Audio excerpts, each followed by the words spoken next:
Vandaag stelle ich hier eine ollen Tradition aus Ostfriesland für, das Brutpad lernen. Das Brutpad lernen ist eine Tradition an Himmelfort. Kinder in Ostfriesland sammeln an den Tag für Himmelfort bunte Wildblümen und Blümen ut eigen tun und gestalten damit an dem Morgen von Himmelfort ein moin Bild, dat Brutpad. Hart,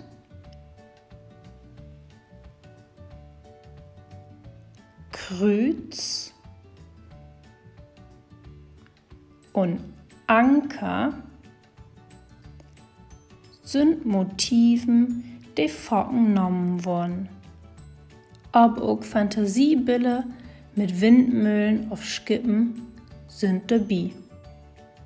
An manchen Orten, so als in Aue, Grootfeen auf Hoch, wird denn an die Dönnerdach von Himmelfort das mooiste Motiv bekäken und uttekend.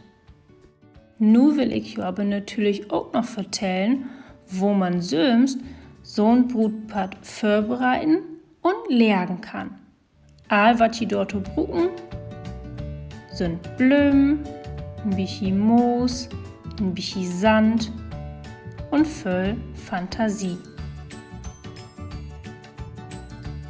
Wenn je genug moje Blumen zusammen haben, lernen je jo mit Moos in Raum. Dann strahlen je in diesen Raum Sand. Dann verdelen je den Sand und haben einen moin Raum, wo je nu die Blüten oblernen können. Wie in Hart mockt, in Kreuz und in Anker. Chlor ist jo Brutpad. Und nu voll Spaß mit Sammeln und Normocken. Die Sorg no het dat übrigens, dat dat Brutpad lernen ob in tragischen Liebesgeschichte turürgeit, die so in Aueg passiert werden soll. Dat het, dat in Tochter von der Fürstenfamilie Zirksena an Himmelfort heiraten wohl. Doch leider quem dat anders, weil hör Brügam ob de Weg nach die Hochzeit umgebracht worden ist und sie, weil sie so traurig wär, auch gestorben ist. Und die Blumen, die eigentlich für die Hochzeit dort wären nu die Blumen für die Trühe.